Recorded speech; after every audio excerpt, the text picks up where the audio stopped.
স্বাগত এবং পুরনো বন্ধুদের ধন্যবাদ জানিয়ে শুরু করছি আজকের রেসিপি। তো আজকের রেসিপি হবে টক দই দিয়ে ভেন্ডির দুর্দান্ত স্বাদের একটা রেসিপি হতে চলেছে। অন্যরকম ভাবে আজকের রেসিপিটা হবে, সম্পূর্ণ নতুন একটা রেসিপি, ভেন্ডির রেসিপি।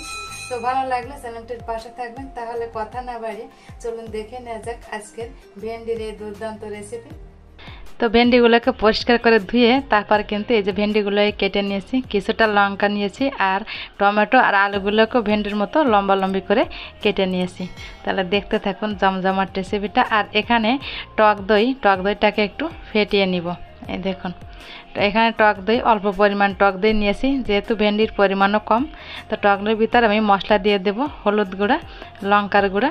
তো এই মশলাটা দিয়ে আবার একটু টক দই মিশিয়ে নেব। টক দইতে এবার একটু জল দিয়ে সুন্দর করে মশলার সঙ্গে টক দইটা মিশিয়ে নিব। তা দেখতে থাকুন বন্ধুরা, সঙ্গে থাকুন। তো এবার আমি নিয়ে নেব জিরার গুঁড়া, 1 চামচ পরিমাণ জিরার গুঁড়া দিয়ে দিলাম। চামচটা কাছে ছিল না, তাই জিরার গুঁড়ার যে কৌটার যে মুখ থাকে সেই মুখে করে আমি দিয়েছিলাম। দেখুন, এবার আমি চিংড়ি মাছগুলোকে এক এক করে ভেজে নেব।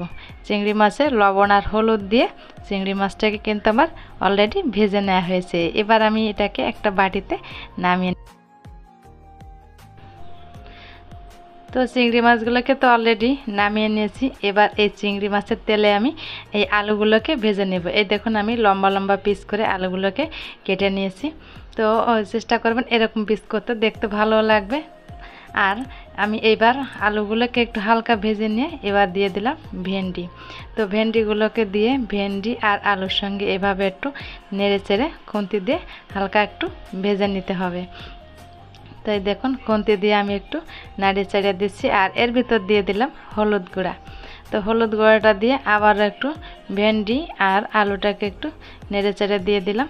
এই দেখুন, তো অলরেডি আমার ভেন্ডি আর আলুটাই কিন্তু ভেজে নেওয়া হয়েছে। তো মাঝে লবণটা দিয়েছিলাম, ওটা স্কিপ হয়ে গেছে, ওটা দেখাতে পারলাম না। তো লবণ আর হলুদ দিয়ে মোটামুটি ভেন্ডি আর আলুটাকে আমি এই দেখুন হালকা ভেজে নিয়েছি। তো এই কড়াইয়ে আমি আবার একটু তেল দিয়ে দিব।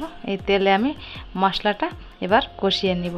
তো এই তেলে আমি ফোড়নের জন্য দিয়ে দিব কালো জিরা, ছোট 1 চামচের মতন, 1 চামচের হাফ কালো জিরা দিয়ে দিলাম। এবার আমি দিয়ে দেব পেঁয়াজ কুচি। তো পেঁয়াজ কুচিটা দিয়ে হালকা ভেজে নিতে হবে। তো হালকা ভাজা হয়ে গেছে। তো এখানে আমি দিয়ে দিলাম টমেটো কুচি। তো টমেটো কুচি দিয়ে দেব আর দিয়ে দেব কিছুটা লঙ্কা। এই লঙ্কাটা মাঝখান থেকে চিড়ে নিয়েছিলাম। তো এখানে আমি লবণটাও ব্যবহার করলাম। তো টমেটো দেওয়ার পরে লবণটা দিলে টমেটোটাও গলে যাবে। এই দেখুন, তো জ্বালিয়ে নিলাম। এবারে আমি টক দইয়ের ভিতর যে ফেটিয়ে নিয়েছিলাম যে মশলাটা, সেই টক দইয়ের সেই মশলা সহ সেই টক দইটা দিয়ে দিলাম। তো টক দইটা দিয়ে সুন্দর করে আবার একটু কষিয়ে নিতে হবে। এই সময় আঁচটাকে কিন্তু লো টু মিডিয়ামে রাখতে হবে। আর অল্প সামান্য পরিমাণ একটু চিনি দিয়ে দিলাম, যেহেতু টক দই দিয়েছি দারুণ একটা টেস্ট লাগবে কিন্তু হালকা চিনিতে। তো একটু চিনি আমি দিয়ে দিলাম, আপনাদের পছন্দ অনুযায়ী চিনিটা দিবেন। তো চিনি অল্প দিলেই ভালো হয় এই রেসিপিতে। তো এবার আমি ভেজে রাখা আলু আর ভেন্ডিটাকে এই মশলার ভিতর দিয়ে উল্টে পাল্টে নেড়ে চেড়ে মশলার সঙ্গে সুন্দর করে কষিয়ে নিব। তো বন্ধুরা, এতক্ষণ ভিডিও দেখতে দেখতে যারা একটা লাইক দিতে ভুলে গিয়েছেন, প্লিজ একটা লাইক দিয়ে দিন। আর এবার আমি ভেজে রাখা চিংড়ি মাছগুলোকে এই ভেন্ডি আর আলুর ভিতর দিয়ে দিলাম। তো মশলার সঙ্গে দিয়ে বেশ ভালোভাবে কিন্তু সেদ্ধ হয়ে গেছে আলুটা। তো এবার আমি একটা পাত্রে জল নিয়ে নিব। তো জল দিয়ে খুন্তিটাও একটু দিয়ে নিলাম আর জলটা দিয়ে দিলাম। এই দেখুন, খুব বেশি একটা জল দেব না, একটু ওই গ্রেভিটা একটু গাঢ় হবে, এজন্য খুব বেশি একটা জল দিলাম না। দেখুন, তো এবার এটাকে ঢাকা দিয়ে 5 থেকে 7 মিনিটের মতন আমি ঢাকা দিয়ে জ্বালিয়ে নেব। এই দেখুন, তো 5 থেকে 7 মিনিট পর ঢাকনাটাকে তুলে আবার একটু নাড়িয়ে নিলাম। এই দেখুন বন্ধুরা, কত সুন্দর হয়েছে, দেখতেও যেমন কালারটা হয়েছে, খেতেও কিন্তু দুর্দান্ত স্বাদ এইভাবে টক দই দিয়ে ভেন্ডির রেসিপি করলে। তো এই দেখুন, আরও একবার আমি আলুটাকে চেক করে নিচ্ছি যে আলুটা কেমন সেদ্ধ হয়েছে। কিন্তু আলুটাও কিন্তু সুন্দর সেদ্ধ হয়েছে আর ভেন্ডিগুলো কি সুন্দর গোটা গোটা রয়েছে। আমি তেলে ভেজে নিয়েছিলাম ভেন্ডিগুলো, ওই জন্য ভেন্ডিগুলো গোটা গোটা রয়েছে।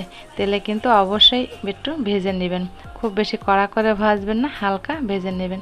তো আমি এবার এটাকে নামিয়ে একটু সার্ভ করে নিলাম একটা প্লেটে। তো বন্ধুরা, কেমন হয়েছে আজকে টক দইয়ের ভেন্ডি? তো দেখুন, দেখুন বন্ধুরা কত সুন্দর একটা কালার আসছে, যেমন কালার খেতেও কিন্তু দুর্দান্ত স্বাদ এভাবে টক দই দিয়ে ভেন্ডি রেসিপি করলে। তো বন্ধুরা আপনারা ভালো থাকবেন, সুস্থ থাকবেন, দেখা হচ্ছে অন্য কোনো নতুন ভিডিওয়। নমস্কার।